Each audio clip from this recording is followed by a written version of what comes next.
You're listening to the She Lift Project podcast, a show dedicated to helping women achieve higher levels of success in the workplace. No matter where you are in your career, we want to help you grow.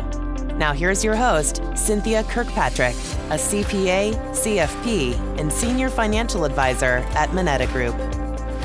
Hello and welcome to another episode of the She Lift Project podcast. I'm Cynthia Kirkpatrick, and I'm happy to have you with us today. I'm not even sure if I can do you justice. Monica Adams is here. Everybody knows her. Voice of many places, but also huge in St. Louis. Voice, face. Can I even list everything? 30 years on in total. Morning show, WIL, health and fitness, KMOX, longtime anchor, reporter at Fox 2, KSDK, traffic, positive stories, follower on Facebook, Instagram, and you're seeing just positivity and health and wellness and mindset. So she served in many of the corporate private roles. Wellness we talked about, but also transformation. And I think part of what we'll talk about your story today, and for most of us out there, is that transformation through time. And you're known for fashion. Oh my gosh, you walked in this morning, I thought, I can't even keep up, not fair. And your transformation is working with women, men in their wardrobe consulting and design. And before we jump into you, I have to say, I remember you told me one time that people often say, where are you from? Are you from Europe? Are you from wherever? Because of your style. And you're from St. Louis, homegrown. I am. Welcome, and thank you so much for being here today. I'm excited to hear all of the good things we'll get from you today. Thank you. I appreciate it. Yes, I'm from Florissant, actually, North County girl. And I've always said that I was blessed because most people get into broadcasting, and when you come out of school, you have to go maybe 3, 4, 5 years outside of, if you want to come back to where you grew up. You have to go outside, work in a small market, and then if you're lucky and you're in a bigger city, and you know, when I was growing up, St. Louis was one of the top 20 markets. We've slipped a little bit, but we were in the top 20. And for me, I started my career in Festus, Missouri. So I was in a small town, but it was on the outskirts of St. Louis. So I've always said I was blessed in this business, that I never really had to go outside of where I grew up. And so I think that's where, you know, my following came from the fact that I never left the area. And you've had a lot of transformation recently, just job and that, and we'll for sure get to that. But maybe since you started here, talk about your journey to, I know part of your story, about getting into the industry and the business. When did you know? Was it early on? Was it later? How did that evolve? You know, I launched my website about 2-3 months ago, and the opening part of the website talks about my journey. So, great question, Cynthia. I never was going into this business. I grew up watching Karen Voss, loved her. She's incredible, you know, longtime KSDK anchor. And I was, you know, as a young girl in grade school and high school, we would have different projects of things that we had to do to watch the news, and we would have to have some type of a project off of that. And I chose her. I was just, you know, as many people in St. Louis, I was drawn to her. So I loved what she did and what she provided for St. Louis. I never saw myself sitting in that chair doing that, news, anchoring, radio, TV, anything like that. I was actually studying sports medicine, physical therapy, athletic training. I wanted to be an orthopedic surgeon. So the Cliff Note version is I had a massive blood clot when I was at Mizzou. Brought me back to St. Louis. I haven't checked in a long time, but at one point it was the largest blood clot in medical history. Oh, wow. Yeah, I didn't know it was that. not an easy thing. I was in intensive care for a couple of weeks. I was in a regular room for a week, and then I had to be monitored in St. Louis for 2 years, which prevented me from going back to Mizzou at the time. I took all of my electives that I was going to use to transfer back to Mizzou, because never was I not going into medicine. Ever. I grew up from a very, you know, you ask kids what they want to be when they grow up, and it never changed. It was always a doctor, just always a doctor. And I had an extra elective to take. And I took broadcasting for the heck of it. And the rest is history, which is really, really crazy. My professor at the time asked me to stay after class, and I said, oh, now what did I do? Because for people who know me know that I have this, not class clown, but I was just always, you know, just making people laugh. And still to this day, I just love to make people laugh. So I thought, oh, what did I do in class? And it wasn't. He wanted to keep me to tell me that he thought I would be great in the business. And I said, oh, no, I'm not doing this. And he said, okay.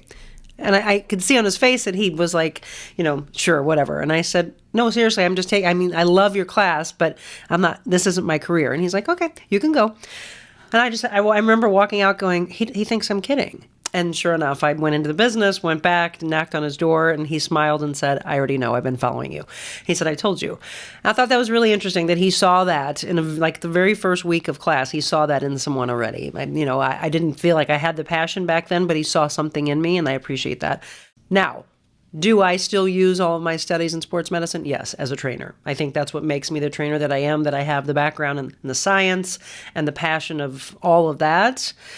But it's the caring side of me, truly, you talked about the transformation, truly wanting to have people change their lives.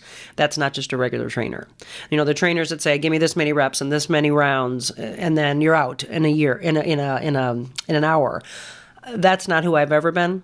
I've always been what's truly underneath. So the transformation journey program I started about 3 years ago has to do with the mental, the physical, and the spiritual side. And that is what usually holds people back. They have something from their past that they won't let go of. Mm-hmm. And it's because of that the 50 pounds, 20 pounds, even the 10 pounds won't release, because that toxicity is still in you, that you've never talked about it before. So I started a life coaching class on Thursday nights. It's a private class with my clients, and it's been the most life-changing of anything I've ever been involved in my 25 years of training. So when people ask me which one do I love more, obviously I love them both. 30 years in broadcasting, 25 years as a trainer in many, many forms, corporate and private. I love them both, and so I feel blessed to have had the blood clot because it allowed me to affect lives on two major levels. And it's crazy for me to say that, but it is. I mean, I'm very faith-based, and I never push my religion or anything like that on anybody, but because my life was saved, I knew I was here for a greater purpose. And my parents were told I was going to die the fourth day I was in the hospital. And my mom said, anything else? Because my daughter's not going to die today. And she wouldn't listen to the doctor, and obviously here I am. So... But they said, they took them into a room when I was in intensive care, and they said, you have to listen to us. She's not going to make it. My clot had broken up and moved up into my heart and lungs, and I shouldn't be here, or I should. Right. Oh, and I know you played soccer, so you were athletic. I was at Mizzou playing, and that's actually how I found out that I had it. I hurt my back. You hear these amazing stories. You've seen movies done on it. You have a child fall out of a tree to break an arm to find out they have cancer, right? I played soccer, hurt my back.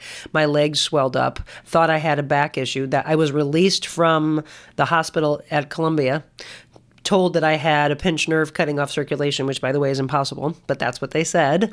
And I knew right away, I want to get out of this hospital if that's literally what they're saying, and that there's no way that that's even possible medically. So let me get out of here and go home. So I went home to St. Louis, and they didn't know at the time. They took a 60-picture CAT scan at like 9 p.m. on a Saturday night. They had to fax it to the radiologist's house. He couldn't see it properly. So they said, we don't know what it is. We may not know for another day, week, month, year. We may never know, but we're going to keep trying to figure it out. And no sooner did my doctor walk out of that hospital room, he came sprinting back in and said, don't move. We know what it is. And I laughed at him because we had this great rapport together. And he said, no, I'm serious. Don't move. He looked at my mom, tell her to sit down. She's not listening to me right now. Didn't realize the magnitude of it because he just told me they may not ever know. It was because they didn't have the hard copy of it. And when the radiologist saw it when he walked in, he was like, where's this patient? We have to take her down into special procedures immediately. And I had a hardened clot that they think may have been from my years of playing soccer. I was a goalie. So all the blows, right? It's possible. They could never say for sure. And then here you are, and I'm a big advocate of this. Please listen to this. 10 years ago, my primary doctor said, did they ever tell you what caused the clot? And I said, no, nobody knows. And he said, did they run this test or that test? And I said, they ran every test known to mankind. I literally had WashU students from every university and hospital in town because it was such a big case in my intensive care room. I mean, here I was like being prodded on, and I'm like, whatever, whatever we need to do for science. But what it was is at the time they said, there are so many levels of this, and we may not know back then. This doctor said, I have a feeling I might know what it was. They didn't test back then for this particular thing. They didn't know about it. So sure enough, it came back that I have Leiden factor 5, which is not necessarily rare. There are many people, I would tell you, especially women, Get tested for that. It's a simple blood test. Ask to have them check you for factor V Leiden, or it's Leiden, I believe, Leiden factor V. If you have that, you are highly susceptible to clotting, which means as a woman, you should never be put on birth control pills. They put me on birth control pills to get rid of a cyst. I had a cyst, and that was the easy way for the OBGYN to just say, I didn't want to be put on them. It was either surgery, let it burst on its own. And she's like, that's painful. Why do you want to go through surgery? Just do this. And I said, well, I don't want to be put on birth control pills. But that was her way out. And I looked at my mom and she's like, well, they'll just do a little cycle and then you can get off of them. And within 3 weeks, I developed this massive clot. Oh my gosh. Yes. I mean, do you think had you not, so your dream is to become a doctor. Mm-hmm. Had you not started there, would you have been able to say, something's not right at this hospital, I need to go somewhere else? I mean, you would hope so. I mean, I don't know. I knew enough. That was the thing. I mean, that's a really good point. I knew enough in my early studies that this isn't right. I also knew just the way I was feeling. My mom will always tell you I have an incredible, I have an unbelievable pain tolerance. So for me to call her and say, I'm not going to class today, for me to call her and say, something's wrong, I know something's wrong. I'm the biggest advocate to say, you have to be your own advocate in your health, right? You know how your body operates. No matter what a doctor says, if you don't feel like it's right, go to another doctor. There's a reason why you can go to multiple. You're not hurting their feelings, You can question them. If they get their feelings hurt, if you're going to go in that industry, you have to have thick skin. So you ask for a second or a third opinion. I was supposed to have knee surgery forever ago. Never ever did. All because one doctor said, well, you could strengthen your quadricep muscles to help stabilize your knee and maybe that will do it. And here we are. All these years later, I've never had knee surgery. So for me, it was knowing my body, knowing that my legs shouldn't have been swollen like they were. Something had to have been right. Something had to have been wrong. And then for me to be at that hospital and for them to say 45 minutes later, well, you can go. And I was like, I can't walk. And he's like, well, how did you get in here? And I said, I took an ambulance across the street, literally across the street from my dorm. That's where the hospital was. So that was just crazy of all of that to say, you're going to release me? I know there's something wrong. So yes, if someone says, no, you're fine, and you know you're not, you've got to fight for that. So maybe there's just many, many levels of why I think it went the way it did and why I'm still here. Because I've been told by so many physicians now that I'm great friends with, if you had listened to that, you'd be gone. If you had listened to that, you wouldn't be here right now. If you'd listened to that, you would have been amputated, because that was another level. There were so many things, and that's why I feel I am a miracle walking every day. Well, I mean, here, people are going to listen to this. They've seen you and heard you for years and years and years. You were meant to do what you were doing. However, I almost feel like, was that life's whisper to say, start here in the medical, at least have some awareness of, does this sound right? Your life, you're here. And then eventually that one class that you weren't even going to take, who cares, it's an elective, that one professor, and boom, you're doing, I think, probably what you were meant to do. But without that first path of in medicine, maybe we're not talking. Absolutely. The string of events that happen in our lives are all meant to be if you allow yourself to walk it. For me, and that happened when I was 19, by the way. So here we are. I am going to be 52 very, very soon, in about a few weeks. So you look at my life. If, God forbid, my life would end tomorrow, I've lived 10 times what most people ever live. And that is what I try to stress to people. I just lost a very dear friend of mine in a freak snowmobile accident. He was one of the most inspiring people you would have ever met. He lived 100 times what most people live. One of my mentors who got me into personal training, he also passed about almost 2 years ago now. And you're looking at these people, the epitome of health, right? And then all of a sudden it'll make you question your faith. Like, why? Why would you take someone like that that's giving so much back to the world? And I was like, well, he just evidently they have to guide from above. If you believe in angels or you believe in something else, a higher power, I think we all, no matter what our beliefs are, there's something that guides us. For me, I allow that path to be laid in front of me, and I don't let it carve out itself. I do the hard work, but I look for the whispers. I look for the guidance. If there's a fork in the road, we've got to find a way out. You don't just stop. I always talk to my clients about putting a carrot in front of a horse. They'll do whatever they can do to get that carrot. And if you don't live with that kind of passion, then you're missing out in life. If you don't understand what that means to just drive towards something, then I would highly encourage you to sit, find some clarity, find some focus, and see what's missing in your life, because that's how we should all be burning on so many cylinders. For me, I wake up every morning and my husband, I've always been called like the Tasmanian devil.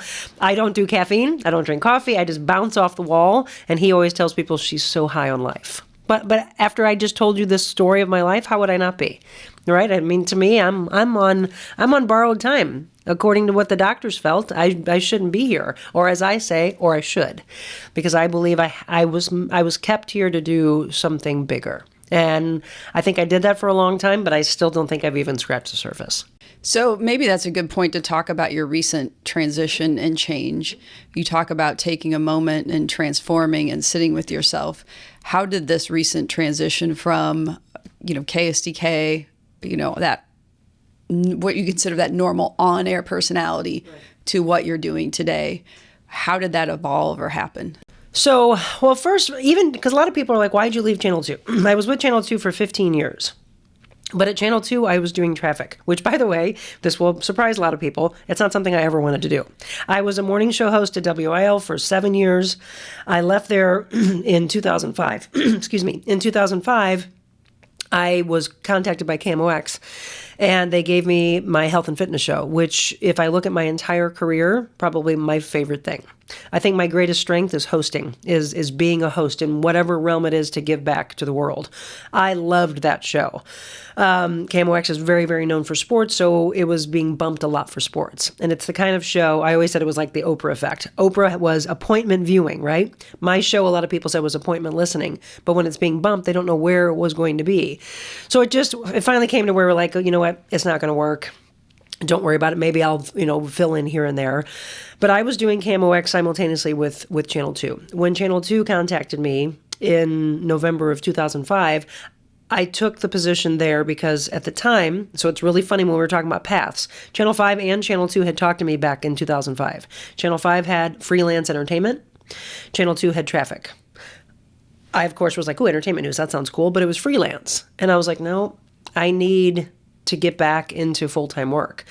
And then Channel 2, Brad Remington was the person that hired me. Love him, such an incredible man. He saw in me great talent and a great combination with the team that he had. And he said, don't worry about it. We're going to have you come in. I don't want you to just do traffic. We'll get you out of that as quickly as possible. I'll have you anchoring and, blah, blah, blah. And I was like, well, then why would I not take this position instead of taking this one? So at the time, I said no to 5. Took the position, started there, and then he left. And then we have another guy come in, and then we have a woman come in. And for whatever reason, and this is what I would stress to people, if you believe in yourself, you know that you have a lot to offer, you know your talent, you know your hard work, your passion, your drive, your determination, don't give up on it. Don't ever let someone put you in a corner and squash your dreams. For whatever reason, I was not given the opportunities that... It's not that you deserve. You're never deserving of something. But I knew I worked hard. I've been told that from anybody I've ever worked with. They're like, oh my gosh, you helped every department. Well, for me, that's in order to know how TV works or how radio works. I go back to my Festus, Missouri days. When you're in beginning years of radio and TV, you get to do everything. You don't make very much money, but you get to do everything. And that helps you along the way to understand what goes into that product, the sales aspect, the marketing aspect, the news director, the general manager, all across the board, the engineering. I became the best friends with the people behind the scenes because without them, they make you look good and sound good. They keep you on the air. The technical side is fascinating to me. I made sure that I knew all of that and was always wanting to be helpful. That's just the way a great team works. Well, I did all those things and I just kept thinking, Monica, first of all, you were raised right. You're a caring person. You'll do anything for anybody. And then you have worked hard. I don't give you 100%. I give you 150. I am that employee. And my dad instilled that in me. I will always be that person. Whether I work for someone or I work for myself, it will be one of the 4 agreements. One of my favorite books of 4 agreements is always do your best. Right? So you can probably hear in my voice a little bit. I auctioned off 17 items a week ago and almost lost my voice. And I've been a little wore down this past week, but I'm still going to give you 150%. But this 150% might look a little bit different than a week ago, right? Because I'm not at the top of my game. But that's all anybody can ever ask is that you always give your best. Always do your best. I did that and never understood why am I not being given these opportunities. And so I went to lunch with a person that worked at 5. He had asked me if I would come over, and I kind of laughed, and he's like, yeah, I figured you'd laugh at us. And I said, no, I'm actually laughing because had you asked me about a year ago, I would have said no way.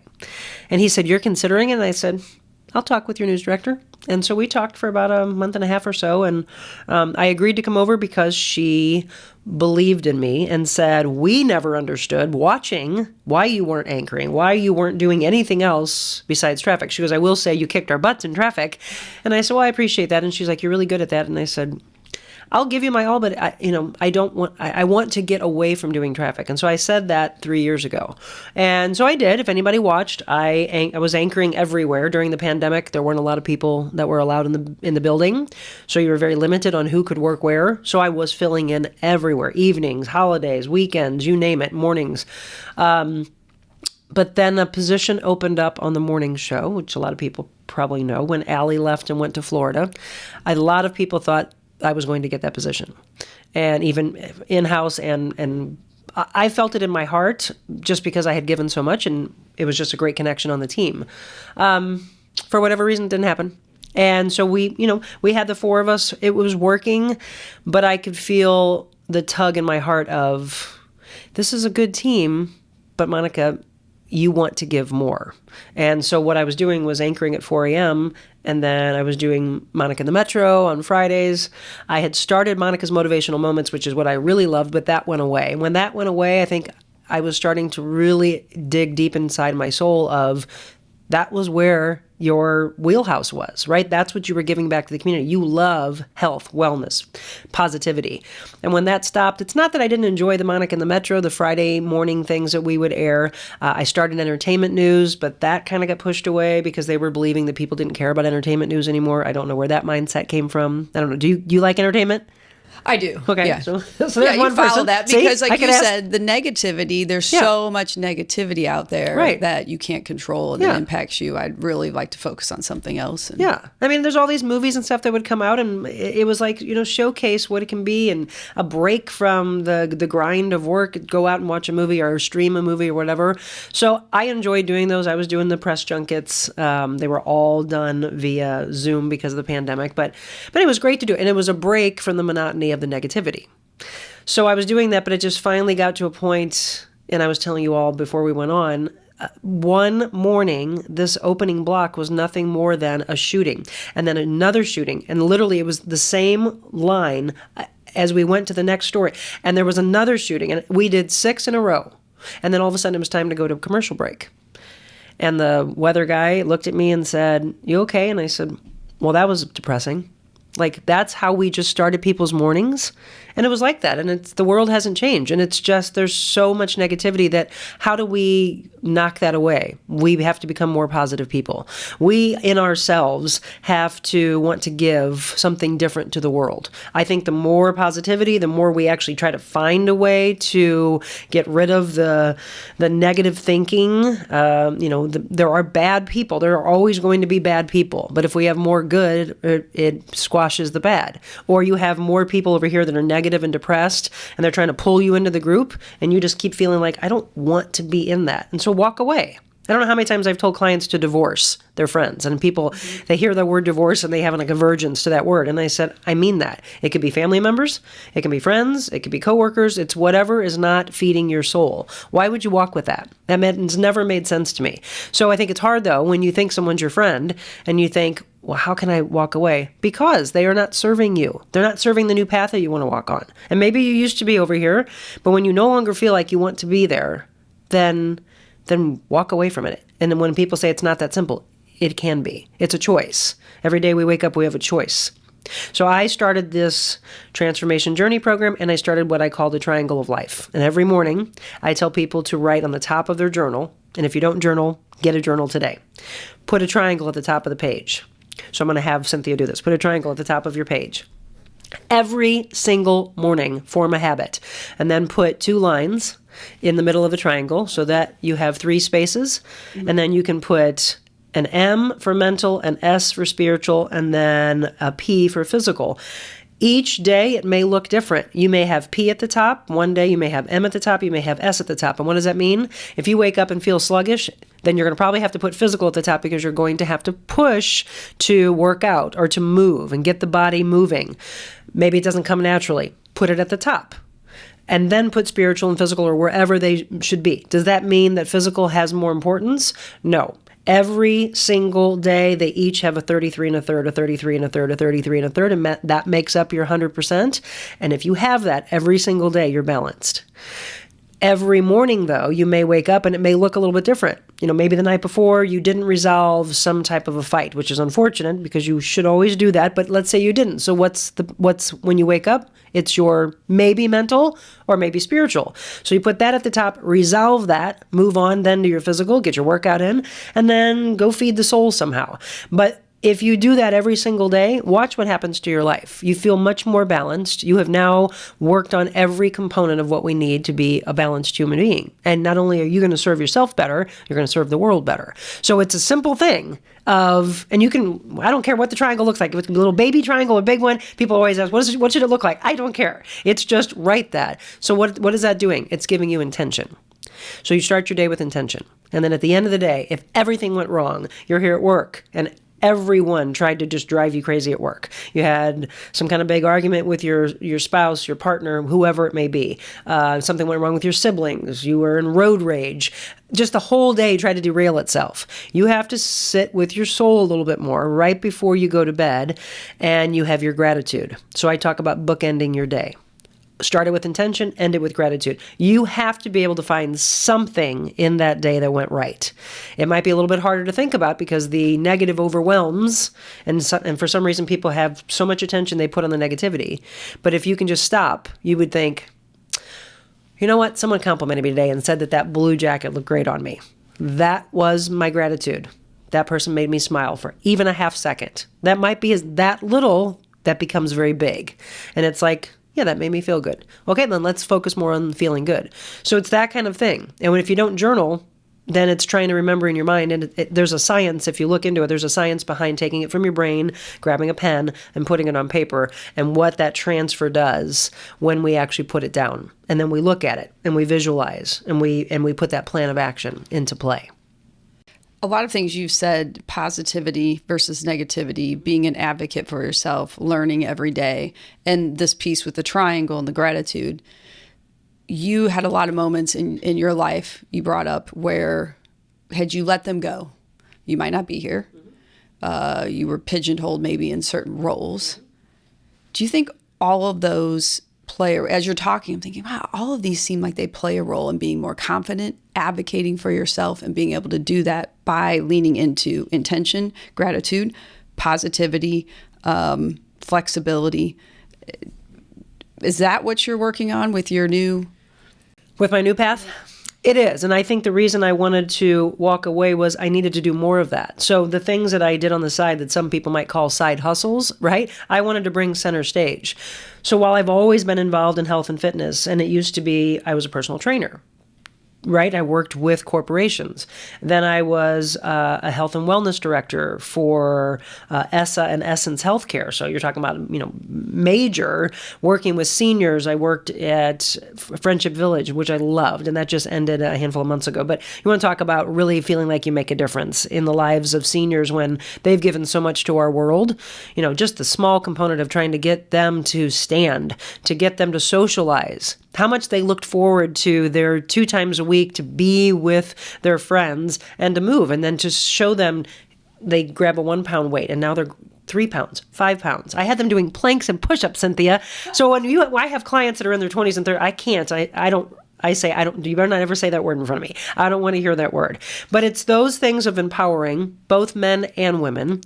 But in order to do that, it was, not sitting behind an anchor desk and talking about the negativity of the world. And so it's those things that were tugging on my heartstrings of, yes, I love to be in front of the camera and speak, but it's more so the power of this, the power of the camera, They are very, very powerful things. They can be very dangerous, though, as well. So I want to do nothing more than use this and that to make a profound impact on the world. And we have that ability by our voice, by our education, by speaking positivity and erasing the negativity. So if I went in every morning to do news, well, I can't control, I'm not the boss, and this is what our producers, our high-end executive producers, or this is what they want on air. This is what supposedly the world wants. I don't know. If I went around and this is something I want to do, and if I ask you, what is it that you want to hear, are you going to tell me you want to hear about the 195th homicide in the city of St. Louis? That's what you want to hear when you wake up in the morning? No. Right? Right. Everything, whatever you choose to focus on feeds itself. Yes. So I don't want to focus on that. I don't want to hear about it. So I left on January 2nd. The very next morning, this is how funny it is, but I talked earlier about forming a habit. It takes 14 days, by the way, to form a habit, positive or negative. Watch, try it. Just do that experiment. Pick something that you want to do and do it for 14 days, and it grabs hold. No matter negative or positive. For me, I just decided to wake up the next morning, not at 1:30 in the morning, by the way. I woke up the next morning probably about 4 and laid back down, got up about 6 that morning. And it was like I had a new lease on life. And all of a sudden I said, Alexa, put on some meditation music. And suddenly it started playing, and it was just like light and airy and right. How can you be in a bad mood when you're hearing something like when you're in a spa and you're getting a massage and it's just you're in a happy place? So I'm listening to this and I was like, oh, okay, well, let's find some focus. I sat down, started writing some stuff, and that was what I did from January 3rd to today, and I don't think I'll ever break that. I love it. I started the funny thing is I started playing it for my clients, which normally you'd think like workout music or hard bang. Some people like head banging music, like this would push hard. So I had it playing one day when the girls came over to work out, and I said, you want me to turn this off? And they said, no, I actually like this. And I said, why? Because it's making you happy, right? It's like those happy hormones. And so sometimes I want some, faster music, but it was funny that they enjoyed it. They liked it. It's perfect for like yoga and Pilates. But this was, we were throwing some weights around, and they were like, no, I like this. And so now it's become like synonymous with me. They're like, social media post or whatever. They said, oh, we can hear your meditation music in the background. I said, it's my habit. It's every day. I mean, if that's how you start your day, how are you going to be in a bad mood? Something like that. So whether it is starting with the person that's at your house or kids at your house or the dogs at your house or whatever it is, you have the ability. But if you're not in a good space, maybe the person or the people, maybe you've spread that along to your family, tell someone to take the lead and start with some happiness. And if you're in a bad mood, maybe they can say, hey, Mom, you look really pretty today. Or Mom, I like it. So if somebody gives you a compliment, you're not going to be in a bad mood. You'll find your way out of it. But for me, it is the simple act of turning that calming music on, and it just starts. And no matter what, my husband could be in a bad mood. I'm like, nope, I'm listening to this calming music, and then I'll get him to laugh. It's just a natural thing. Positive people, you've always heard this before. Positive people or negative people can make positive people sick, like literally sick, right? But positive people, the more we are positive to the negative people, they don't want to walk our path anymore because it's foreign to them, and so you'll start to see them erase themselves, and that's really what you want. Why do you think it's hard? I had this journey over the last few years where I wouldn't post on Facebook. I'd be so worried about I'm not important. Why does anybody want to know? And plus they can twist your words. And then somebody, actually an extended family member, started telling my own story by putting something negative about me on there. So I flipped it and started positive. Why do you think we're so afraid to give somebody a compliment, to share, to be positive, share positivity? See, that's foreign. I don't know that. I'm not. I never have been from 19 on because, I don't even remember back before 19. It's really funny. People were bringing some stuff up to me and they'll say, don't you remember that? And it's crazy that my brain has erased it. And you have that ability, by the way, because it doesn't serve you anymore. So it doesn't belong in your headspace. It will be hard for me to even pull anything from what they're talking about if it has to do with negativity. I have just gotten to a point where I fill my brain so much with more positive space that I don't even remember these. It's going to be hard to try to pull something out of it. The problem with life is everyone is constantly worrying about what other people think of them. And so the number one thing is, and it's not the snap of a finger, you are not going to wake up tomorrow and say, okay, I'm never going to care about what people think. It's not that easy. It is a lifelong thing. I brought up The 4 Agreements. If you've never read that book, it's Don Miguel Ruiz. the 4 agreements, and there's multiple levels of that series, but it is the simplest thing of doing your best. And then it's also, and women unfortunately are notorious for this, that they're always caring about what other people think. And it's one of the agreements that you're making with yourself is to not do that. It is to constantly think, why does it matter? I have a choice to say, that's their own negativity. That's their own demons. That they're so insecure that they're trying to make you feel bad about yourself. And if you start to realize that, and the more confidence that you have, confidence scares people, which is ridiculous. I will tell you a lot in my field, the broadcasting field, I have been told by men and women regularly, they always go, well, do you think so-and-so was maybe... They saw your confidence and they were intimidated. And I said, I don't understand what that means. It doesn't make any sense. I'm your employee. I have so much to give. I don't want your position. And I was like, do you think they thought I wanted their position? Maybe. And I said, I never even remotely acted like that's what I wanted. I just wanted to give and make a difference in what I loved, my wheelhouse. I never said I wanted to be I was a news director for 12 years in radio. I would never. And I know you're not supposed to say never. I don't. I have no desire to be in that role and in that business because it's negativity. It breeds negativity. It's a very toxic environment. It's unfortunate because growing up, if you go all the way back, if we bring it back home to me watching Karen Foss on Channel 5, doing my internship at Channel 5, to get the position all those years later, it was like coming home. I literally even said, it feels full circle. But it didn't look like what my dream was all those years. It had changed so much. No fault of the people that are there right now. I wish them all the best. I really do. It is just the business. It's changed so much. People don't watch news like they used to. I mean, right? When we were kids, you were glued to the TV. You sat down. No matter what, your parents had you watching the news. And maybe you didn't want to, but you did, and you were around it. And you, as a young child, you knew what was going on in the world. It probably helped you in some of your social studies, et cetera, history classes that were going on because you were learning this stuff. That's not the case anymore. Parents now say, I can't turn on the news. It's so negative. And it has. The world has just gotten out of hand. But when I got there, it didn't look like what my dream looked like. Maybe for the first year. But I also think it's, I got the job 3 months before the pandemic happened. So my entire time at Channel 5 was in a pandemic. So it looked very, very different on so many levels. But as we tried to come out of it, it was still such a, I don't know, my eyes saw such a toxic environment. And I'm not a fan of backstabbing and talking behind people's back and all of that. And I just saw a lot of that. And I was like, yeah, I don't want to be a part of this. But to me, I wish I could just give people a new lease on life. And if I could do this for them, it would be to wake up and start walking the path of not caring what other people think, putting yourself first. Women will be called the B word.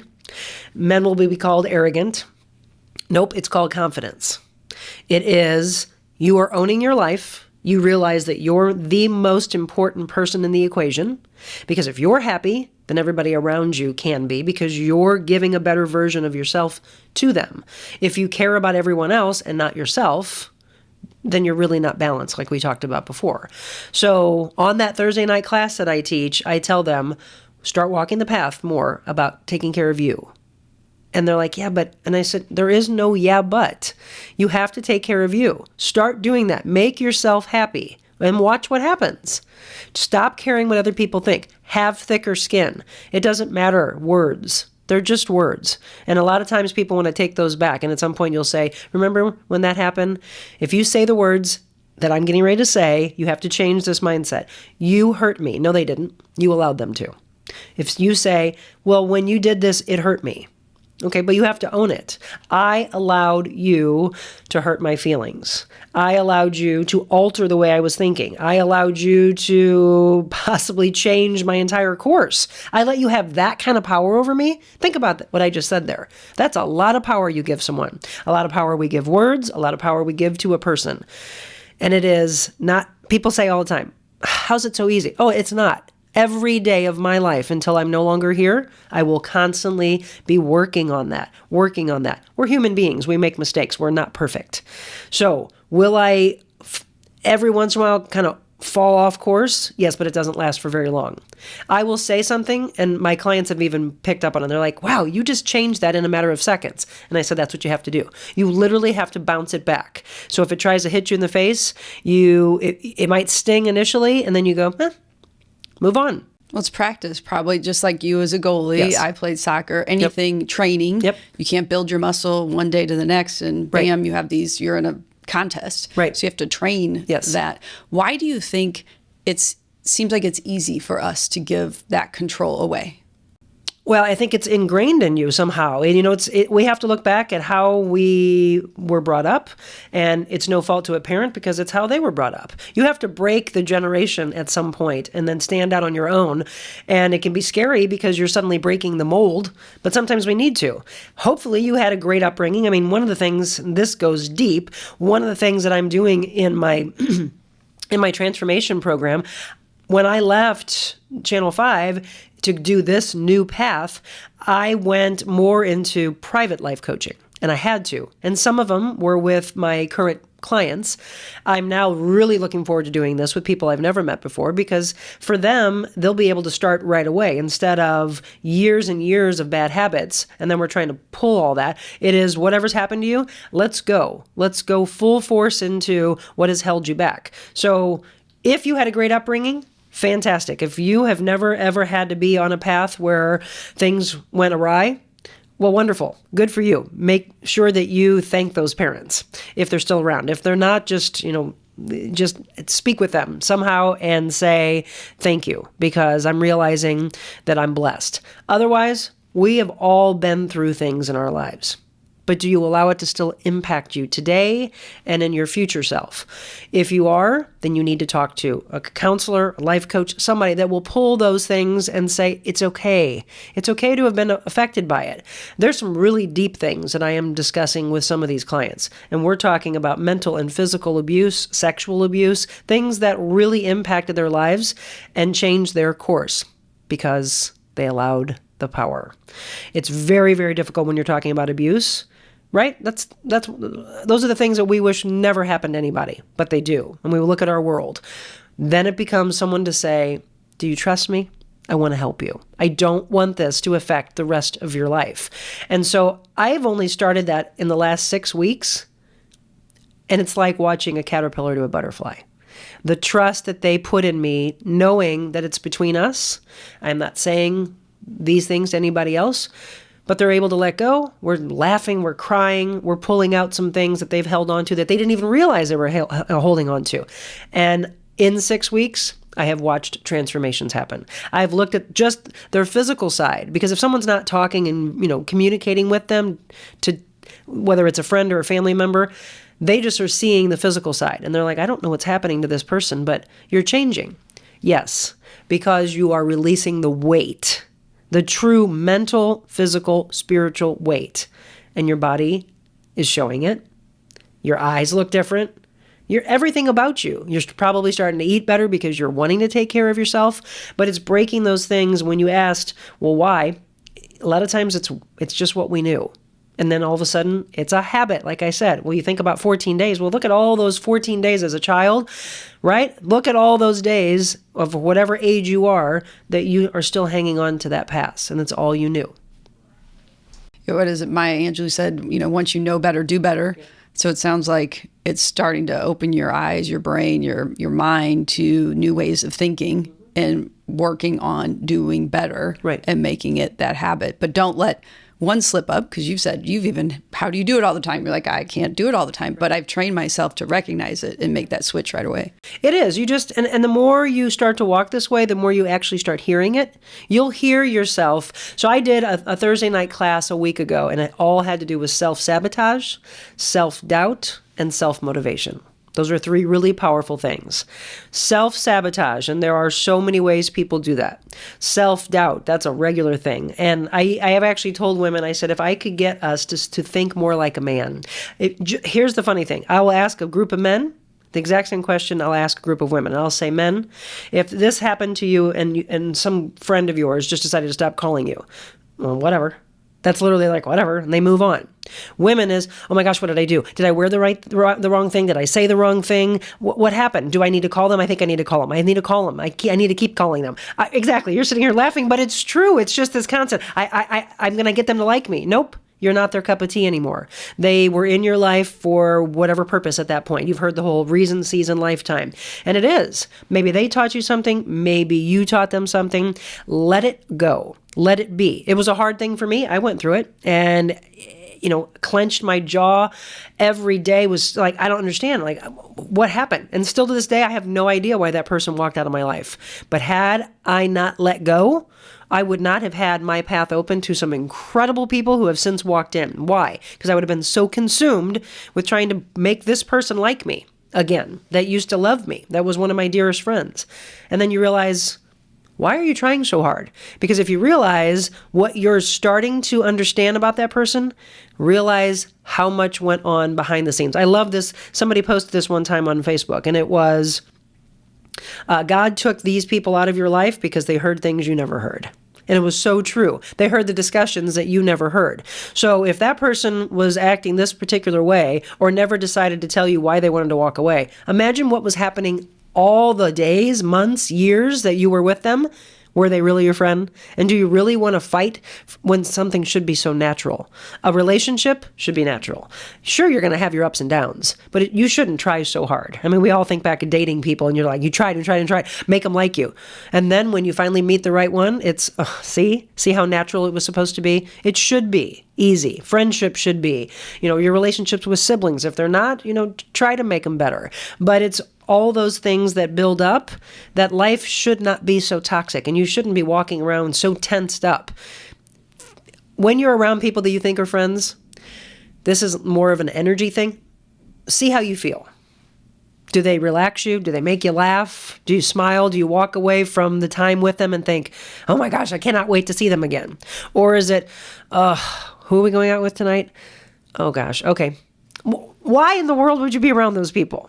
Right? I mean, to me, I just want to be around people that I cannot wait, that you're just burning to go, oh, I got to set up a date to see them again.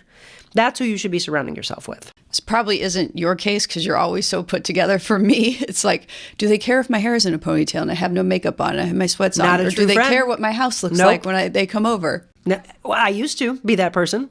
My husband still kind of will. Oh, who's coming over? Okay, we got to do this. And I said, do we? Or is that one of my dearest friends that could not care less? It is, I could be in pajamas and they just love me. And so, yes, I love to be put together. My mom taught me that. But I've also known, hey, sometimes, and especially since walking away from TV, it's been nice not to put the makeup and do it every single day. She taught me, though, no matter what, go to the grocery store, you still want to look good because you don't know if you're going to run into a past boyfriend or you're going to run into a future boss, right? It's always, you look your best. It's all about presentation, which is true, but you don't have to be like dressed to the nines regularly, but it is. I love that you said that because the more you find the people who love you for who you are, and they don't care what they know your house does not always look like that. I can guarantee you. No one walks around and has this pristine house always, and it looks like it's ready to be sold. So why don't we just be real? My website is therealmonicaadams.com. Why did I come up with that? Because everybody in all the 30 years would stop my mom, my husband, my best friends, anybody that knew me that would say, oh my gosh, she's so real. I just love her. And my mom is the one that instilled that in me. When she knew I got in this business, she said, now, I know you're just starting, but I know you're going to get really big in this. And I don't care how big you get. She used to say, if you get to be Oprah status, you better not get too big for your britches. And I would laugh at that. And I said, yeah, you got it, Mom. I promise you, I will always be this, real, just Monica. How'd you do that? Because I imagine there were people building you up, but also people wanting to tear you down, pick apart. Oh, yeah. I think that really is just in who you are as a human being. And maybe it is my blood clot. Maybe it is the multiple things that have happened that I have taken and learned from. Instead of letting bad things happen and not understanding that there's a lesson in it. For me, there was always a lesson. So if something or someone comes into your life that takes you in a path that doesn't feel the best, stop, journal, think, meditate, take some clarity and think, that's why that happened.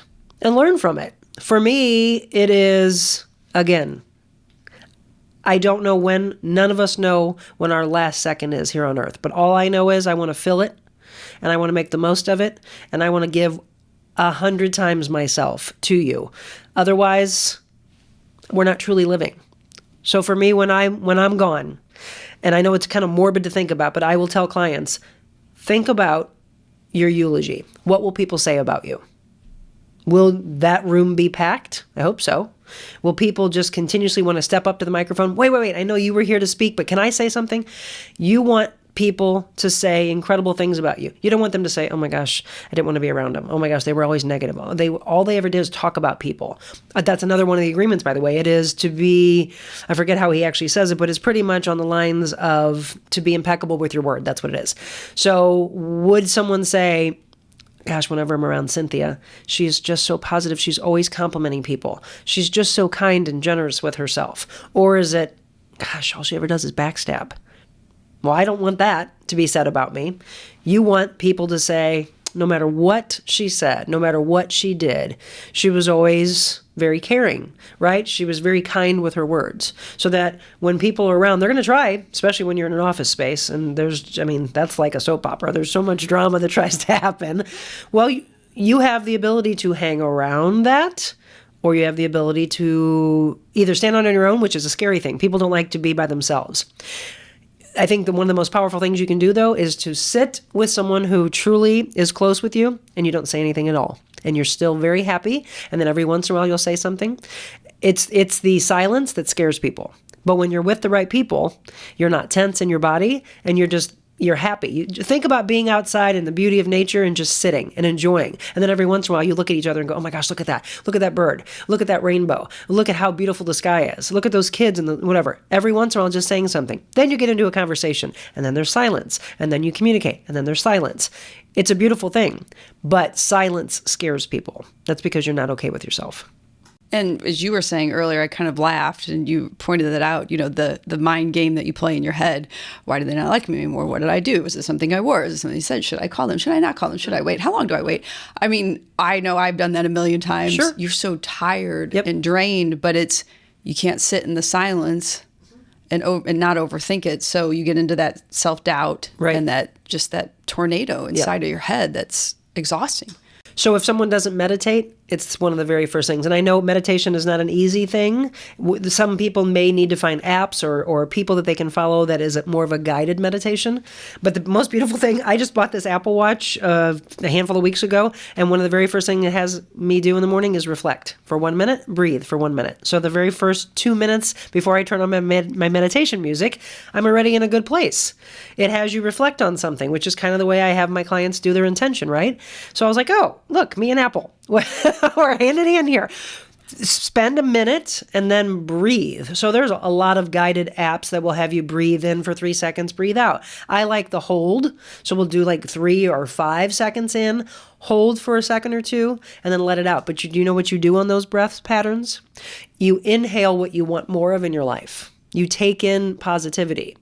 And then when you exhale, you are releasing the stuff that doesn't serve you. You're releasing the toxicity and the drama and the depression and the people that are more in that toxic realm.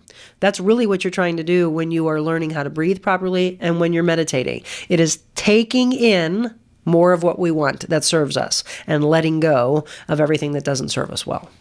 And I have found over the last few years, trying to focus more positive than negative it takes time, right? So you're not great at this right away. Nope.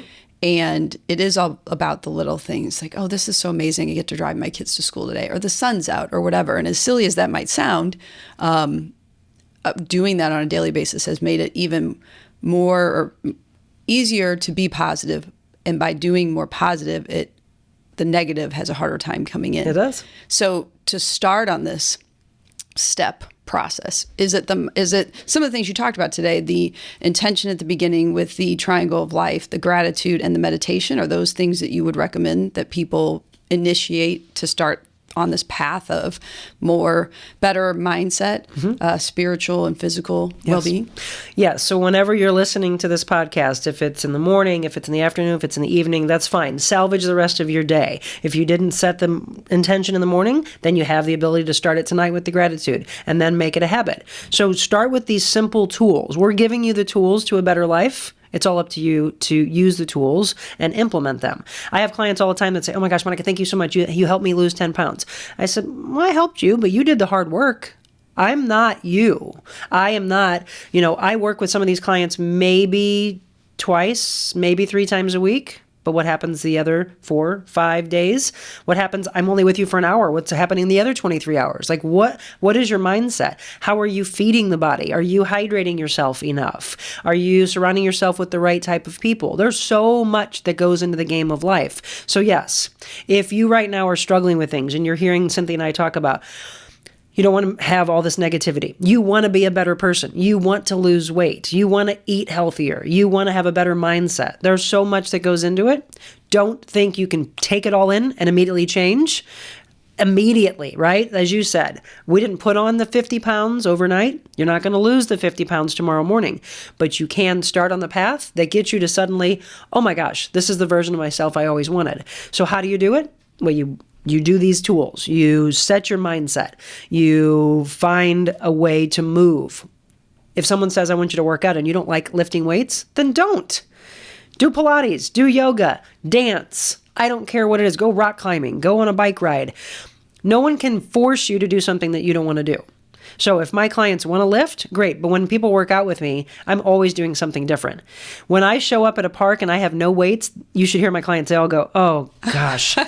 You would think it would be the other. It's not. It's me showing you how much you can do with just your body. Body weight resistance, calisthenic work, go back to school, go back to when we were kids, right? It's all those moves that we can do. So during the pandemic, why I started Monica's Motivational Moments was all because people couldn't go to the gym. Gyms were shut down. The world was shut down, right? They couldn't leave the house.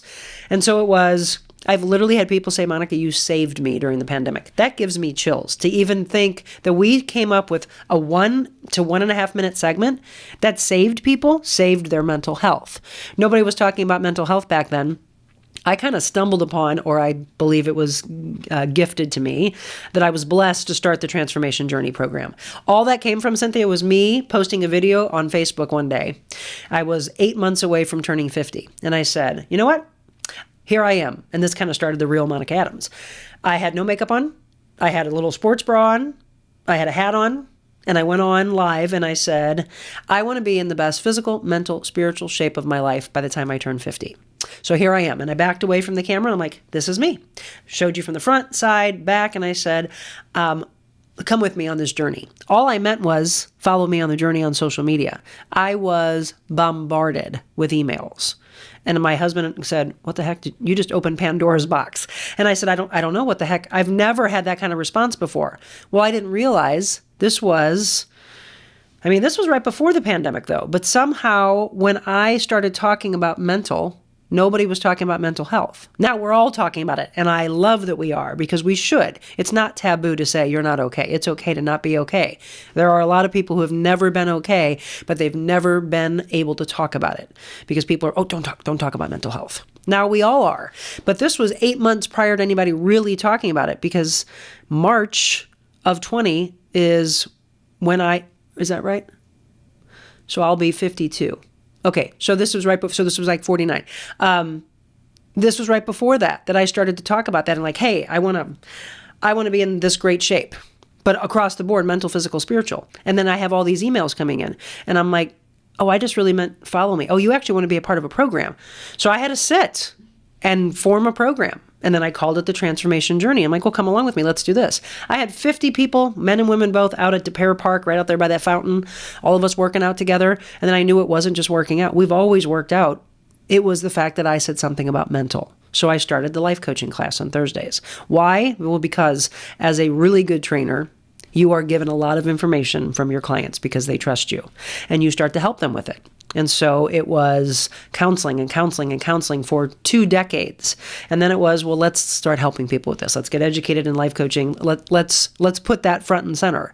And so it was me forming that program that's been the greatest program I've ever been a part of. I feel I get chills every day coming out of that Thursday night class, now coming out of the private coaching, of realizing, okay, when I said I wanted to make an impact on a greater scale, this is it. But as I said, I still feel like it's just a brushstroke. I want to take the stage. And I have people, so when you go to my website, you're able to book me for motivational speaking, corporations having me come in and talk about increasing productivity, like what's going wrong in the workforce. I did that many, many years ago. I want to do more of that. That's how you give back. That's how you make a difference in the workforce, and then in the one-on-one. So it can be on a grand scale of thousands, or it can be just a single person. It's me chipping away at how do we get you to be the version of yourself that you want to be. Yeah, it really sounds like a lot of these different paths in your life, even moving over to KSDK. And then if the pandemic happened, maybe that this isn't what it was supposed to be. And being able to do the motivations wouldn't have led you to where you're at today. I'm sure I probably would still be there. You're not retired. No. We're going to be very clear. You're not retired. You're using all of your skills and tapping into your core essence to say, this is now what I want to give the world. So not retired, out there helping the world and people, individuals, in a different way. Right. Yeah, it was funny. I was telling Cynthia, there was an article in City Lifestyle magazine, and it came out on January 1st. And the woman that wrote the article did a wonderful job, but I got a preview copy, and I said, please do not say I'm retiring, and don't say that I am leaving the field. In fact, that's not at all what I'm doing. What I want to do is, whether it is starting a talk show somewhere, whether it was going back in radio. I miss radio. I love radio. And I actually hosted a health and fitness show on KMOX a couple weeks ago in the evening, but it was just a fill-in thing. So now I have everyone going, oh, so I tuned in the next Thursday. You weren't there. And I said, yeah, it was just a fill-in. We're trying to find a space for it. There's just nothing yet. And I was like, it's okay. It's that kind of thing. Do you have the patience to let it happen? For me, I've had people say, well, don't you want that? Sure. If it's supposed to be for KMOX, is it supposed to be for another station? Is it supposed to be for another TV station? Not doing news. Am I supposed to move? I don't know. Am I open to that? Maybe. My mom is here, and I lost my father when I was 23 years old, and I swore that I wouldn't be states away in case anything ever happened to my mother. So I'm deeply connected. She's one of my best friends, and I'm blessed. She's going to be 85 in just a couple of weeks, and she's my incredible role model. I mean, you look at her, she's a beautiful woman inside and out. For me, if something happened to her, it's hard enough to be an hour away. I wouldn't want to be hours and hours trying to get back home. And so, I've had opportunities. I've had opportunities in, years ago to do different aspects of TV and radio, but I would have had to have left my hometown. And I've always been a hometown girl. I've always wanted to give back to this city, these counties, etc. If, God forbid, something happened to her, then maybe I would. And maybe that's what this is building up to. I don't know. I'd love to travel the world and change lives and take her along with me. I told her, I said, you might have to come and live with us, and then you can live with us for a few months and then go back and be with my brothers. And she's like, oh, I would do that. And I said, that would probably make me happy, and you'd come along on the journey. She's at a lot of different things that I do. People have gotten to know her through social media over the years. But it's that kind of thing that I have the patience, and I think that's the art of patience is something that needs to be taught more and more. Because when that thing happened with KMOX a couple of weeks ago, it's very easy to go, okay, is there an opening? Is there an opening? Come on, I want to be, right? Instead it is, if this is meant to be, it'll happen. A lot of people are shocked at how okay I am walking away from something that was the norm, that was comfortable. I don't like to live in a comfortable space. I like to pull people out of their comfort zone. I always say the greatest achievements are in the most uncomfortable spaces. And so, what do you do when you're uncomfortable? It tells a lot about a person. How hungry are you to challenge yourself, to get over here and then get uncomfortable again? Okay, if you're working, let's use working out. If you're working out and you're using the same weights you've been using for years, well, how boring is that? Show yourself what you're capable of. I have a client I love telling this story. Almost a year ago, she joined me. She was lifting 5 pounds, and she swore she would never lift more than 5 pounds, like for upper body. She was like, Monica, I just want to tell the class, I just bought a 35-pound dumbbell. And I said, yeah, you did. And you can see the transformation, not only physically, she also suffered from seasonal affective disorder. And she said for the first time ever, this is the first winter she went through, and she was okay. And she was happy. And she didn't feel alone. She's not married, so she's at her house. She went through the holidays without anybody. But she was okay. She was like, Monica taught me it was okay not to be okay, but I actually was okay. I found happiness in this group. I found happiness in realizing how strong I am. It is empowering to find out just how strong you are as a person, men and women both. And you have said a lot about how, and I'm kind of wrapping up some of the things you just said too, hard work, patience, don't be comfortable. The patience could lead into that self kind of whirling in your head. But you also were smart enough, strong enough to say, no, this is what I want. I don't want this. This is what I want. And maybe I'll take that leap, but if it doesn't come to fruition, I'm ready to take a chance and do something different. So you had that ability to not let others' opinions and or sit back in the sideline and just wait and not ask or take or get what you wanted. Yes, because that's the one thing that I think I said earlier is see the path that's trying to form ahead of you, but you've got to help build it. You've got to grab that shovel. You've got to put in the hard work. Okay, don't just sit on your laurels and sit back and say, I deserve this, right? I really feel bad for this generation because a lot of people are labeling our younger teenagers, the 20-something-year-olds, saying that they're entitled. Some of them act that way. And unfortunately, they're getting a bad rep because they are being stereotyped, because there are some of their friends out there doing just that. They are acting like they don't want to work. They're showing up for a job and then they're quote unquote ghosting, right? If you don't know what that is, look that up. They ghost each other in relationships. So is that every one of the teenagers? No, because I believe that there are really good parents out there that are teaching them, like, look, you've got to work hard, and you do not just get everything handed to you. You know, we have to break that stereotype. Are there some that are like that? Yes, we need to knock them back into place and say, nope, you're going to get your butt up, and you're going to go find a job. You're going to work hard. Parents, if you're one of them out there that are letting them do that, shame on you. We can't have that in this world. We've got to go back to the way that we were taught. You know, our parents, grandparents. I mean, we go back generations and look at how hard they worked for nothing, like literally nothing. And so now it is, do you have it in you? Do you have the burning desire to drive to reach your goals? I do. For me, I don't want something to come easy. You know, like I said, doing traffic, I could have done it in my sleep. I did it. I really appreciate that the opportunity was given to me. I have the following that I have because people needed that service, but I wanted to do more. So that's really all I wanted was, I'll do that for you, but I can do all these other things too. I covered sports for 12 years, Blues, Cardinals, Rams. I used to do color commentating for high school football. I mean, I've been given a lot of opportunities, but I also worked for them. I came forward and asked to do. That's the other thing. Find your voice. Don't just sit back and, you know, oh, I hope this happens. Make it happen. And if it's not happening at this particular place, then I'm not telling people just up and some people will just tell you to quit your job and just leap. That's a scary thing, and it works for some people. Well, do you have that ability? Do you have any money set aside? You know, that's the other thing. People have said, you've always had, which they now call side hustles. That's all I've ever known. I've always had multiple jobs. And why? This is an important thing to understand. If you have a job right now and you have the mindset that you're always going to have that, well, watch what happens. If you're lucky, you will have that, and then you'll retire and you have a pension. That's not the majority of the world. You know that. Right.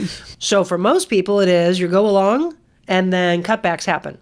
Budget. We've got to scale back. Suddenly you're without a job. Do you have anything to fall back on? Did you save? Do you have a second job? Well, then you're no closer to being on the streets. I've always had a backup and a backup to the backup.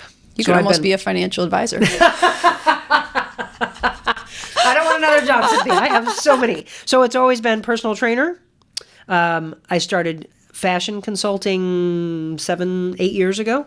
I did that very, very young. My mom was a seamstress. I watched all that. I've always been in love with fashion. But I did it for men many years ago. And then I started a year and a half ago, I guess, at Bespoke in Clayton. After I'd already done it, though, for many years for a company called Backrack. It's no longer in St. Louis, but I loved my time with them. They were an incredible store here in St. Louis for a long, long time. That is, people always ask, so what is your greatest passion? And it's hard for me to just say one thing, and I feel blessed, the fact that I've been able to do a lot of things and a lot of things well. Yes, there are God-given talents. Yes, there are blessings, but then there's grit, determination, hard work, sweat, blood, sweat, tears. I've been put through all of that. And then I have my talents, and I thank God for those. I thank my parents for instilling things in me when I was young as an athlete. And for that matter, you know, God love your parents taking you and driving you to everything and disrupting their lives. My mom took me to gymnastics, ballet, tap, softball, basketball, soccer, and she's like, honey, you've got to pick just a couple things. I can't, plus my brothers were playing football and baseball, and it was like, okay, I can't be everywhere. But allowing me to do all that made me, you know, very well versed on a lot of things. And then it becomes, well, what do you really love? And then you go into that, and then you give it your all. You know, as you said, you played soccer. I played soccer. That was my love. That was my dream. I was taken away from it when I had my blood clot. That was hard. That was one of the hardest things. I was playing for the Junior Olympics, and I was playing at Mizzou, and I was at the height of my soccer career. And then boom, it came crashing down. A lot of people look at that and think, well, you could have, I said, yes, go ahead. See, what are you getting ready to say? I could have become very depressed. I could have isolated myself. I could have said, why me? My brother had cancer at the same time. I was at Mizzou, like either the year before me or the year after. He had Hodgkin's disease. He went through life a lot with the why me. And the black cloud follows me around. And he would always ask his baby sister. He's like, how am I being taught by my baby sister? And I said, it doesn't matter the age. We can learn from the youth. We can learn from our seniors. You should just be open and be a sponge in life and learn and pull in what serves you. Release the things that don't. Pull in the things, the education that does. And for me, I used to tell him, look, you're still here. Your life is still here. My life is still here. And he's like, yeah, but you didn't become a doctor. Nope, nor did you. So you weren't meant to be. I do use that for my training though, right? And I said, for you, whatever it is, you have to just figure out why were you taken away from it. I love the people who are put through, I mean, you're talking about people who have burns to almost their entire body. Walk through a burn unit. You want to talk about waking up? Walk through a children's hospital where kids are dealing with cancer, little babies, and they have a smile on their face. Right? It's like, oh my gosh, you walk out of there going, oh, my problems are a pebble. They have a boulder. I always teach that pebble boulder mindset of really, is it really a boulder? Then release it and realize there are a lot of worse things in life. It's all in how do we allow it to affect our lives? Well, for me, I took that at 19 and just started to say, I was kept here for a reason. And my brother took the other path. It's all, look, and we grew up in the same family. He's getting better with it, but I still teach him to this day of don't say, why me? Say, why not me? Why not me? Let me change lives. He's getting better at that, but it's that constant teaching of stop saying, why me? Sit back and say, okay, maybe this devastating thing happened to me to show me just how strong I am. You know, we've all been told things that some things happen to people, some horrible things happen, and then a landslide of horrible things happen to people. Those are the people we sit there and go, oh my gosh, they can't have another thing. That's when you question your faith. Like, why would a God put somebody through this? I mean, I could have questioned that a week and a half ago when I lost my friend to the snowmobile accident. His wife and his two twin 11-year-olds are now without him, and he was the sole provider for the family.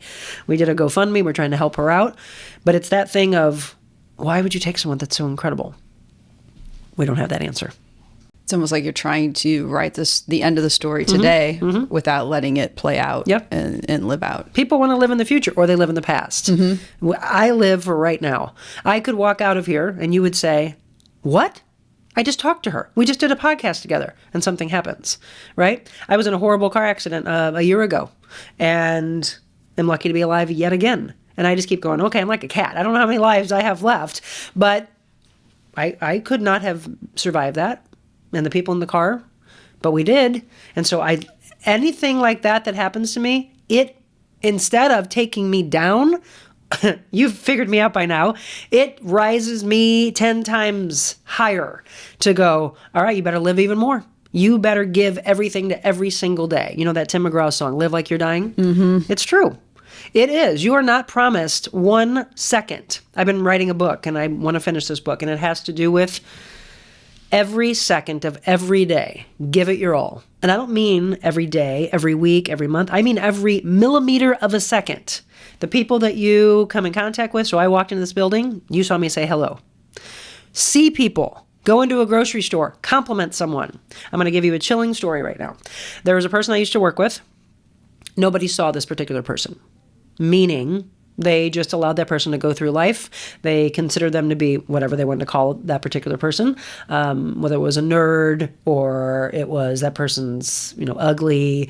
And it was like, you've never even talked to this person. You guys are rude. And it was that thing back in grade school. I mean, some of the biggest bullies are children, unfortunately. They don't know any better. They haven't been taught right to be kind, and they lash out. That's what I saw happening in the workforce. It was, you're bullying this person. And my gosh, look what you're doing. And the amount of control and power that particular person was allowing everybody else to have. Well, I would say hello. And that person would raise their eyes and then, right? Not actually say anything, but just utter a sound, trying to communicate with me. And it was, good morning. I saw this person, nobody else, they would be like, why are you saying it? And I said, because it's a human being. Be kind. In a world where we can be anything, be kind. I want to be left by saying that. In a world where we can be anything, be kind. What I did was every day say, hello, hello, hello. One particular day I decided to say, hey, good morning. You look great in that color. And, I just got chill. This usually makes me cry when I say this. That person looked up and big bright eyes and said, thank you, and then put the head back down. You know what happened the very next morning? That person came to me and said, can I talk to you? And I was like, there are words coming out of this person's mouth. And I said, can you talk to me? You absolutely can talk to me. I can see you're crying. This is... I know. Because you may know where this is going. This is really going to make you cry. And so that person stepped me aside and said, can I tell you, by what you said to me yesterday, you saved my life. And I said, no. You saved my life. I was going home to kill myself that day. If that doesn't make you understand the power of a human being and how you can change someone, I saved a life by saying you looked good in a color. Go to a grocery store, say hi to someone, give a compliment. You will alter the course of that person's life by a simple, kind gesture. And not only them, who knows now Yes, it's that ripple effect of the kindness, Mm-hmm. The positivity, a simple compliment. I used to keep it all in here. Yep. Thinking my opinion didn't matter. But once I started letting it out, so much of it reverberated back my way and beyond. Right. And I knew I just had this feeling when you said that, that's where it was going. I think it's Eckhart Tolle, and it's hard to get into some of his books because it's more of a, kind of an ethereal, new age way of thinking. But he would always talk about the ego mind. And it's all in what is the description of ego. Most people think of like an egomaniac and, right, cocky. No, it is you right now saying, well, what is my, right? That is kind of the ego of what I have to say. Well, why does that matter? Why would anybody care? Well, how do you know? Just say it. Don't be afraid. You're protecting yourself by not putting yourself out there. So that ego of I need to protect myself in whatever environment I'm in and get ridiculous. Go. I implore you. Yes, go nuts. Who cares? You're not going to be everybody's cup of tea. You say something that they don't like, they're not meant to be in your life. Right? Start doing it. Literally live the way you want to live your life. Hopefully it's good. If it's not, start trying to change it to more of that. But speak. Speak your truth. Speak your mind. People, they feel like, oh, I don't know, something's happening. I'm getting sick and my throat's bothering me. If you live in the energy world, like I love wanting to be a doctor. I think I would have been one of the very first that would have combined Eastern and Western culture medicine together. Or maybe I would have ended my practice and went more towards the holistic and homeopathic side. I think there's an absolute marriage that needs to happen between the two. We don't always need to be throwing pills in our body that we don't know what the heck. Or you listen to a commercial and it has 20 seconds of what it does and 40 seconds of a laundry list of how it could kill you. And it's like, oh, but you're okay to throw that in your... I'm not saying that we don't need pills or we don't need doctors. Of course we do. Absolutely. I love medicine still to this day. I think if I was given another 50, 100 years... I would maybe still go forward to want to be a doctor. But it would look different today than it looked 20, 30 years ago. Our world looks different. I hope that insurance companies start paying for more what's considered holistic medicine. They started covering chiropractic, and no one ever thought that would happen. Massage going in with chiropractic, acupuncture that goes in sometimes with chiropractor. We're working those things in, but there's a lot more of things that we can do to heal ourselves. And a lot of it is remove stress. Stress is one of the biggest killers leading to cardiovascular disease, a myriad of things. You literally can make yourself physically sick by holding things inside that you're not saying, not living or surrounding yourself with negative people. You're around that, you're going to get sick. It's a real thing. It's a science. Look it up. And I think that's one where we're going to end this because one, we talked about just now, be real, be yourself, be real, which is the real Monica Adams. Plus, everything it sounds like you're doing is truly helping someone in some form or fashion of their lives, literally, like fashion or, the health, the mental, the spiritual, all of that. So with all of these things, I think, again, seeing you again and knowing you've always wanted to be that positive, help others. So I think that's why you're doing what you're doing now. And so everything you're doing, how can those who want to have help, how can they find it in every aspect? So we launched the website. Again, it's therealmonicaadams.com. And then anything on social media, it's that same username, The Real Monica Adams on Facebook. I have a business and a personal page. A lot of people keep friend requesting me. I can't, it's not that I don't want to, I cannot accept any more friends. I have, who knows over the years how many thousands have been on there because it always removes after 1,000. So those people, please don't ever think I didn't want to accept you. But Facebook, when you have a personal page, they stop at 5,000. And then you have to start a business page. The way I was raised was always to be real and to not be cocky. So a whole business page to me seemed elitist. And I was like, really? This is forever ago. I'm going to ask people to follow me. And I was like, okay, well, that's now 13,000 on my business page. So I asked for people to follow me on the Monica Adams Facebook page. Monica Adams Quentin is my personal page. I cannot accept anymore. I'm maxed out. So if you're all sitting there in limbo land and waiting, go over to Monica Adams. Go find the Monica Adams TV personality or I don't know what it says now, but Monica Adams page. Follow me there. It's at The Real Monica Adams. Twitter only gives you 15 characters, so I eliminated the word the, and it's Real Monica Adams. And then I just started a YouTube channel. I should have done it a long time ago, but that's also The Real Monica Adams. There's going to be nothing but what? Positive content put on that channel. The first video we did was me and my mom sitting down and what she wants for me, my father in heaven, what he always wanted for me, what we're driving towards. I sat down with the gentleman that I am doing my training and some of my styling at, Mark Anthony's. So it's a dear friend of mine. He and I sat down. There's a video of us on there. There's going to be a video coming out hopefully this week of me, one of my dearest younger friends. She is an incredible international model and violinist and singer. Her mom hired me back when she was 14 years old, and they talk about that path of what they wanted for her and why they hired me and who I am as a trainer. So I'm training Monday, Wednesday, Friday in the morning at a store. It's in a retail component, right? So before he ever opens his doors at 10 a.m. for the body, home, jewelry, candles, things like that, 5 a.m., 6 a.m., 7 a.m., and 8 a.m., we're training clients. It's an incredible idea, an incredible revenue stream for him and I of, look, nothing's being done in these hours. Let's do this. So we move everything out of the way, and no more than 5 people because I want it to be more of a private feel. So even if a 6th or a 7th or an 8th person wanted to, I won't. It's semi-private at Mark Anthony's in Kirkwood. And then when the doors open, you can set up an appointment with me and I can style you. The men's side is more on Mark Anthony's, and then he owns Christopher's directly across from Kirkwood Farmers Market. And there's a beautiful boutique in there carrying a lot of different designs, but I have for probably 20 years wore one particular designer, Joseph Ribkoff, and he carries Joseph Ribkoff. So a lot of people would ask me, oh my gosh, I wake up in the morning to see what you're wearing. And they would always know, who do you wear? It was this. It was a lot of times it was Joseph. So I will style for him, and then bespoke is all the custom. You've been in there. So we're in the same with Claire Flowers, who's a St. Louis designer.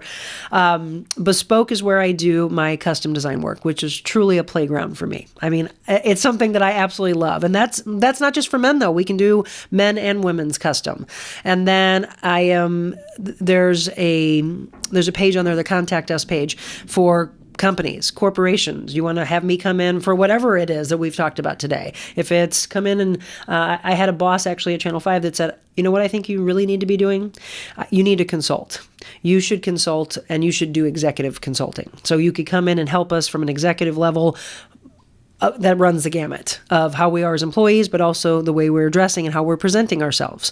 So if it's a corporation that wants that, or you want me to come in and speak in an auditorium, you can book me for motivational speaking, emceeing, and auctioneering. I love doing those. I lost my voice last weekend with it, but I love doing those. So it's a lot of things, commercial work, you name it. So there's a lot of components to that. And then I will be launching a podcast, and hopefully we'll do more in radio or a talk show. There's just a lot of people are like, well, how can you do all that? Well, I do it, right? So it's the other thing is get up early. The most successful people in the world, by the way, I'll leave you with this. Look it up. The most successful people in the world wake up at 4 o'clock, no later than 5 o'clock in the morning. And the very first thing they do is meditate. They set their intentions and they work out. And then they eat properly, they hydrate, and they surround themselves with the same type of people they want to be in life. You want to be more successful, you want to be more positive, start surrounding yourself with those people and watch what happens to your life. Erase the negativity, erase the drama, erase the people that are not serving you in the path that you want to walk. Watch what happens to your life. That's a great way to end yes, all of this. So find out and keep on the tip of every new thing you might be having, because I'm sure this is not all. There's probably more ideas, more. So if you're listening, watching, go to The Real Monica Adams and keep up to date, because you're amazing and Thank you. You're going to continue to bring amazing things out there to people who need it. Yeah, that's the thing, because a lot of people have gone to the page, but we are going to continue to put new content. The YouTube channel obviously will be linking in there, but there's so much to come. I mean, I just walked away, it's not even been 2 months. So this is all still very fresh and very real, and I am just doing it all and letting it form, and I'm just letting it roll, and can't wait to see what this project turns into. Well, thank you so much for coming today, Thanks for having me. sharing all of this wisdom and cluing us in on what to expect next. I appreciate it. This concludes another episode of the She Lift Project podcast. To hear more episodes of the show, subscribe wherever you get your podcasts. And to learn more about our mission of helping women reach higher levels of success, visit SheLiftProject.com and sign up to receive the latest news, ebooks, videos, and more.